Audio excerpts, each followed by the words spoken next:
মাসের ব্রত যারা শুরু করে তাদের চতুর্মাসের ব্রত শুরু হয়। এই ব্রতে অনেকে অনেক রকম ভাবে করে। কেউ কার্তিক মাসে দই খায় না, কেউ কেউ দুধ খায় না, অনেকে অনেকভাবে করবেন। যে যদি জানতে চাও নিয়ম কি, কমেন্ট করবে।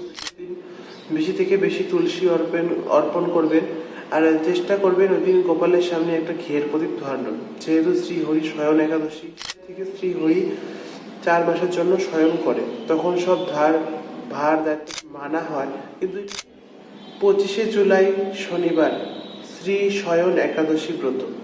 এই ব্রতের পালন সময় রবিবার দিন সকাল 9:32 মধ্যে এই শয়ন একাদশী ব্রতের পালন সময়। এই শয়ন একাদশী ব্রত নাম কেন হলো জানেন?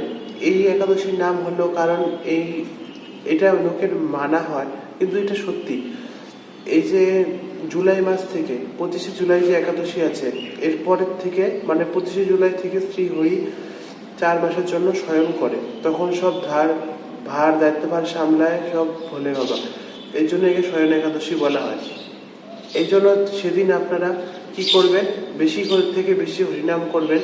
ডালিয়া শাবক খেয়ে একাদশী নষ্ট করবেন না। শ্রী হরিকে ওই দিন বেশি থেকে বেশি তুলসী অর্পণ করবেন, আর চেষ্টা করবেন ওই দিন গোপালের সামনে একটা ঘিয়ের প্রদীপ ধরানোর। যেহেতু শ্রী হরি শয়ন একাদশী শুরু হয়ে গেছে, এদিন থেকে কিন্তু চতুর্মাসের ব্রত যারা শুরু করে তাদের চতুর্মাসের ব্রত শুরু হয়। এই ব্রতে অনেকে অনেক রকম ভাবে করে। কেউ কার্তিক মাসে দই খায় না, কেউ দুধ খায় না, অনেকে অনেকভাবে করবেন। যে যদি জানতে চাও নিয়ম কি, কমেন্ট করবে, ভিডিও বানিয়ে দেওয়া হবে।